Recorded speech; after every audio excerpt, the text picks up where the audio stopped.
Bonjour, nous sommes le jeudi 7 mai et l'Église nous propose aujourd'hui dans sa liturgie l'évangile de Saint Jean au chapitre 13 comme un enseignement après ce geste extraordinaire. Jésus, le Maître et le Seigneur, lave les pieds à ses disciples et il en tire quelques enseignements. Il relie quelques enseignements pour donner le sens de ce geste. Évangile de Jésus-Christ selon Saint Jean, au chapitre 13, versets 16 à 20. Après avoir lavé les pieds de ses disciples, Jésus parla ainsi : « Amen, amen, je vous le dis, un serviteur n'est pas plus grand que son maître, ni un envoyé plus grand que celui qui l'envoie. Sachant cela, heureux êtes-vous si vous le faites. Ce n'est pas de vous tous que je parle. Moi, je sais quels sont ceux que j'ai choisis, mais il faut que s'accomplisse l'Écriture. Celui qui mange le pain avec moi m'a frappé du talon. Je vous dis ces choses maintenant, avant qu'elles n'arrivent. Ainsi, lorsqu'elles arriveront, vous croirez que moi, je suis. Amen, amen, je vous le dis. Si quelqu'un reçoit celui que j'envoie, il me reçoit moi-même, et celui qui me reçoit celui qui m'a envoyé. » Voilà ce grand texte important parce que si le lavement des pieds est un des grands signes qui commence la passion du Christ, cette nouvelle étape dans la vie du Christ, eh bien c'est que ce lavement des pieds est un signe qui remplace ou qui dit quelque chose aussi de l'Eucharistie, c'est-à-dire d'aimer jusqu'à donner sa vie pour ce qu'on aime. Et là, Jésus reprend comme trois pistes qui peuvent nous aider à prier. La première piste, avec beaucoup de solennité, « Amen, amen, je vous l'ai dit », Jésus vient nous dire, attention, le serviteur n'est pas plus grand que son maître, ni l'envoyé plus grand que celui qui l'envoie. Ça, c'est assez intéressant parce qu'on est vraiment dans la dynamique qui tire la signification de qui est Jésus et qu'est-ce que c'est qu'un disciple. Eh bien, le maître a des serviteurs. Si lui, le maître, il a lavé les pieds à ses disciples, eh bien, les serviteurs à qui il a lavé les pieds doivent aussi laver les pieds comme le maître l'a fait pour eux. Et cette façon de servir devient comme une des caractéristiques des disciples entre eux. Aimer à la manière de Jésus, c'est accepter d'être, on pourrait dire, laveur des pieds les uns aux autres, pour aimer, pour dire qu'on peut aimer jusqu'au bout. Et que le type de rapport que l'on a entre serviteurs, eh bien c'est ce rapport où le service devient cette façon d'aimer. Et vous savez, Ignace, il aime beaucoup cette expression, mêler les deux verbes.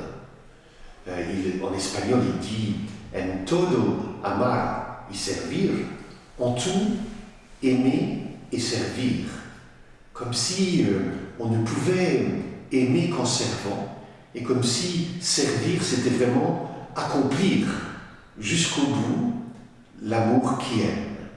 Et je crois que c'est ce signe-là qui devient tellement important pour construire la communauté chrétienne, pour construire la communauté des disciples, que Jésus a un tel bonheur à servir, lui le Maître, et à laver les pieds à ses disciples, qu'il donne une béatitude.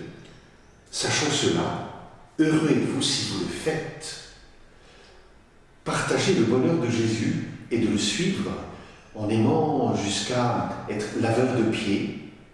Eh bien, je crois que c'est un vrai bonheur et c'est rentrer vraiment dans le bonheur de Jésus, comme heureux les artisans de paix, comme heureux les doux. Voilà, ça devient une nouvelle béatitude, peut-être la 10e si on compte les 9 premières chez Saint Matthieu. Eh bien, Saint Jean en met une là, comme une sorte de résumé de ce que c'est que pour Jésus aimer jusqu'à servir. Deuxième piste, là on a de quoi réfléchir. Deuxième piste, elle est plus difficile.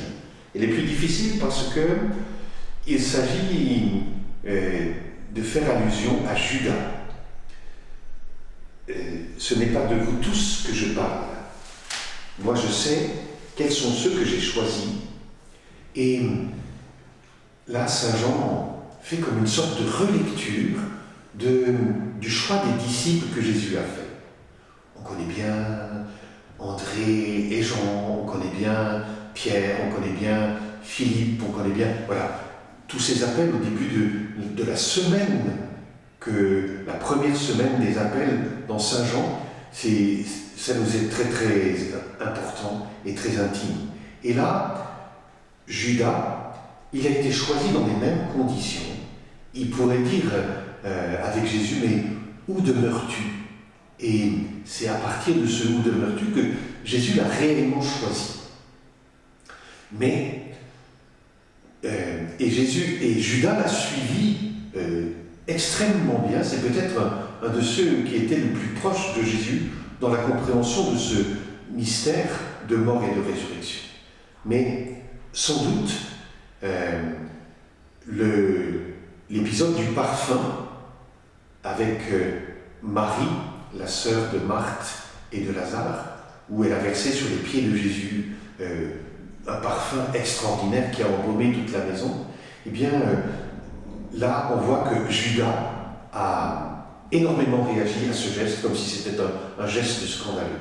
Et le geste de Jésus, lui, le maître, qu'il considérait comme celui qui allait libérer Israël, eh bien, là aussi, ce geste le choque énormément. Et sans doute, quand Saint Jean écrit son évangile, ou quand l'école de Saint Jean écrit cet évangile, eh bien, il y a comme une relecture. C'est un tel scandale que Jésus ait été livré, trahi par l'un de ceux que Jésus avait choisi avec assurance et proximité. C'est un tel scandale qu'on dirait qu'il avait la préscience où on met l'écriture, conformément aux Écritures, qui va être une des clés de compréhension du mystère de mort et de résurrection, eh bien, conformément aux Écritures, il faut que s'accomplisse l'Écriture. Celui qui mange le pain avec moi m'a frappé du talon. C'est-à-dire, c'est le psaume 41. Dans ce psaume-là, c'est une prière de quelqu'un qui est malade. Tiens, ça me rappelle quelque chose. Quelqu'un qui est malade et qui demande à ses amis de prier pour lui et de l'aider. Et un de ses amis prie vraiment avec lui, mais c'est cet ami qui, au lieu de... Il ne va pas jusqu'au bout, finalement il le trahit et il trébuche. Et celui qui mange le pain avec moi m'a frappé le talon. Voilà. L'ami qui fait trébucher, ce croc en jambe, c'est pour la communauté des disciples quelque chose d'incompréhensible, d'inqualifiable, d'injustifiable. C'est un scandale tellement monumental que ce soit un des 12 qui trahit Jésus, que du coup, il le met dans le sens de l'Écriture. Il l'intègre dans l'Écriture. Ça fait partie d'un itinéraire qu'on ne peut comprendre qu'après la résurrection de Jésus. Et celui que Dieu a choisi, que Jésus a choisi, il comprend plus tard que vraiment, c'est le choix libre de Judas que de trahir Jésus. Et la déception qu'il a vis-à-vis de Jésus fait qu'il accepte de le trahir. Et ça fait peut-être partie aussi du mystère de Dieu que de pouvoir tirer du péché le plus grave quelque chose de beau ou de bon. Et en tout cas, pour ne pas mettre Judas en difficulté,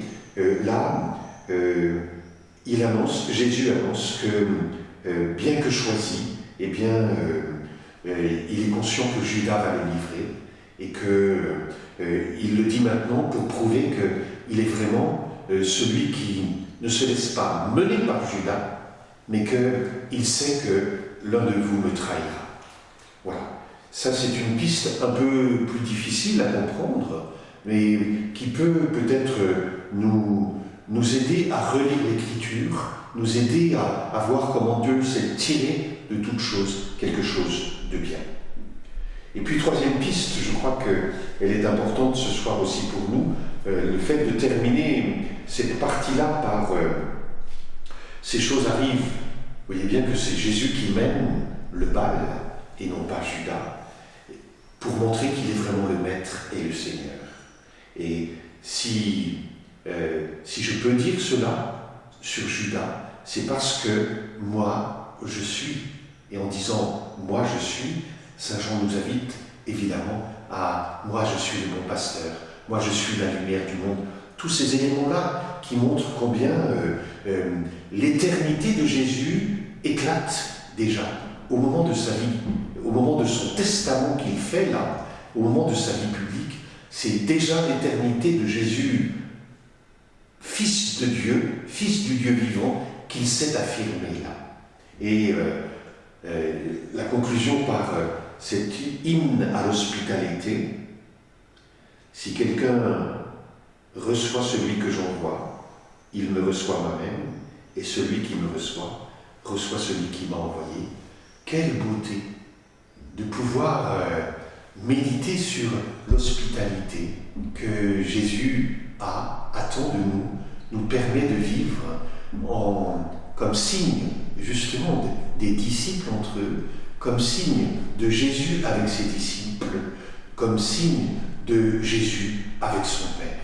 Et donner l'hospitalité, accueillir quelqu'un tel qu'il est, comme il est, avec tous ses manques, mais aussi toute cette façon qu'il a de révéler le visage même de Dieu et la beauté de Dieu. Voilà ce mystère ou cette joie ou ce chemin par lequel Jésus a envie de nous faire passer aussi aujourd'hui.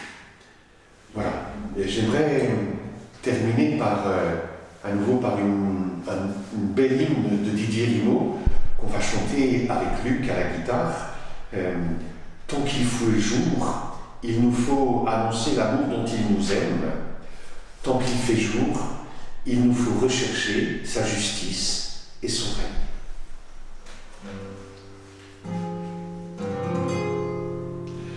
Qu'est-il donc cet homme qui prépare un royaume de droiture et de paix, et se met à servir? Il est le maître, il est Seigneur, il est le maître, il est Seigneur. Qu'est-il donc cet homme qui se met à genoux aux pieds de ses disciples? Il est le maître, il est Seigneur, il est le maître, il est Seigneur. Tant qu'il fait jour, il nous faut annoncer l'amour dont il nous aime.